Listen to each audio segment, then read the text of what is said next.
നമസ്കാരം. നമ്മളെല്ലാം സ്ഥിരം കേൾക്കുന്ന രണ്ട് വാക്കുകളാണ് ബോട്ടോക്സും ഫില്ലേഴ്സും. അപ്പോൾ ഇന്ന് നമ്മൾ നോക്കാൻ പോകുന്നത് ബോട്ടോക്സും ഫില്ലേഴ്സും എന്തിനാണ് ഉപയോഗിക്കുന്നത്, ഇവ രണ്ടും സെയിം ആണോ, ഇത് തമ്മിൽ വ്യത്യാസമുണ്ടെങ്കിൽ എന്ത് വ്യത്യാസമാണ് ഉള്ളത് എന്നുള്ളതാണ്. ആദ്യമായി തന്നെ ബോട്ടോക്സും ഫില്ലേഴ്സും ഉപയോഗിക്കുന്നത് മെയിനായിട്ടും നമ്മുടെ മുഖത്തുണ്ടാകുന്ന ചുളിവുകൾ മാറ്റാൻ വേണ്ടിയിട്ടാണ്.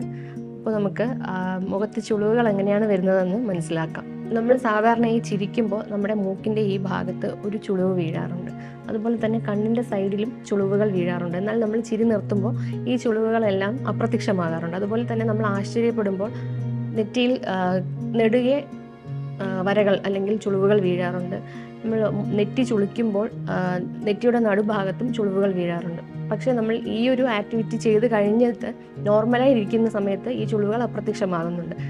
അപ്പോൾ ഈ ചുളിവുകൾ വരുന്നത് എങ്ങനെയാണെന്ന് വെച്ചാൽ നമ്മുടെ മുഖത്തെ പേശികൾ ചലിക്കുന്നത് കാരണമാണ് ഓരോ എക്സ്പ്രഷൻ കൊടുക്കുന്നതിനനുസരിച്ച് മുഖത്ത് ചുളിവുകൾ ഉണ്ടാകുന്നത്.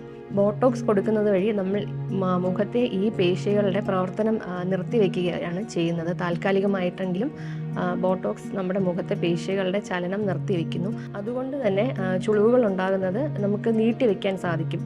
ചുളികൾ ഉണ്ടാകുന്ന കാലയളവ് കുറച്ചുകൂടി ഡിലേ ചെയ്യിപ്പിക്കാനായിട്ട് ബോട്ടോക്സ് കൊടുക്കുന്നത് വഴി സാധിക്കും. ബോട്ടോക്സിൻ്റെ ഇഫക്റ്റ് മാക്സിമം ഒരു 2-3 മാസമാണ് നിലനിൽക്കുക. അതിൻ്റെ ഇഫക്റ്റ് കഴിയുമ്പോൾ നമ്മുടെ പേശികൾ പഴയ സ്ഥിതിയിലാവുകയും പേശികൾ ചലിക്കുമ്പോൾ എക്സ്പ്രഷൻസ് ഉണ്ടാവുകയും മുഖത്ത് ചുളിവുകൾ വരികയും ഒക്കെ ചെയ്യും. ഇനി ഫില്ലേഴ്സ് എന്താണെന്ന് നമുക്ക് നോക്കാം. വർഷങ്ങൾ കഴിയുമ്പോൾ നമ്മൾ എല്ലാ ദിവസവും ആരെങ്കിലും നോക്കി ചിരിക്കാറുണ്ട്, ആരുടെങ്കിലും നെറ്റി ചുളിക്കാറുണ്ട്. അങ്ങനെ വർഷങ്ങൾ കഴിയുമ്പോൾ നമ്മുടെ മുഖത്തുണ്ടാകുന്ന ചുളിവുകൾ അപ്രത്യക്ഷമാകാതെ നിലനിൽക്കുന്നതായി മാറും. ആ ഒരു അവസരത്തിലാണ് നമ്മൾ ഫില്ലേഴ്സ് ഉപയോഗിക്കുന്നത്. ഫില്ലേഴ്സ് ഉപയോഗിച്ച് നമ്മുടെ മൂക്കിൻ്റെ സൈഡിൽ ഉണ്ടാവുകയും കണ്ണിൻ്റെ സൈഡിലും നെറ്റിയിലും ഉണ്ടാകുന്ന ചുളിവുകളെ നികത്തുന്നത് പോലെയാണ് ഫില്ലേഴ്സ് പ്രവർത്തിക്കുന്നത്. നമ്മുടെ ശരീരത്തിൽ നോർമലായി തന്നെ കാണുന്ന ഹൈലൂറോണിക് ആസിഡ് എന്ന വസ്തുവാണ് ഫില്ലേഴ്സിൻ്റെ രൂപത്തിൽ ചുളിവുകളിലേക്ക് ഇഞ്ചെക്ട് ചെയ്യുന്നത്. ഇതിൻ്റെ ഇഫക്റ്റ് മാക്സിമം 1 വർഷം വരെ നിലനിൽക്കാറുണ്ട്. അപ്പോൾ സിനിമാ നടന്മാരും നടിമാരും ചെറിയ ചുളിവുകൾ അല്ലെങ്കിൽ യങ് ഏജ് ആയിരിക്കുന്ന സമയത്ത് ബോട്ടോക്സ് ആയിരിക്കും യൂസ് ചെയ്യുന്നത്. എന്നാൽ ഒരു 50 വയസ്സൊക്കെ കഴിയുമ്പോൾ അവരുടെ മുഖത്ത് ചുളിവുകളൊക്കെ സ്ഥിരമായി തന്നെ ഉണ്ടാവാൻ സാധ്യതയുണ്ട്. അപ്പോൾ അവർ ഉപയോഗിക്കുന്നതാണ് ഫില്ലേഴ്സ്. മുഖത്തെ ചുളിവുകൾ മാറ്റാൻ വേണ്ടി മാത്രമല്ല ബോട്ടോക്സ് ഫില്ലേഴ്സ് യൂസ് ചെയ്യുന്നത്, വേറെ പല കണ്ടീഷൻസ് ട്രീറ്റ് ചെയ്യാനും യൂസ് ചെയ്യാറുണ്ട്.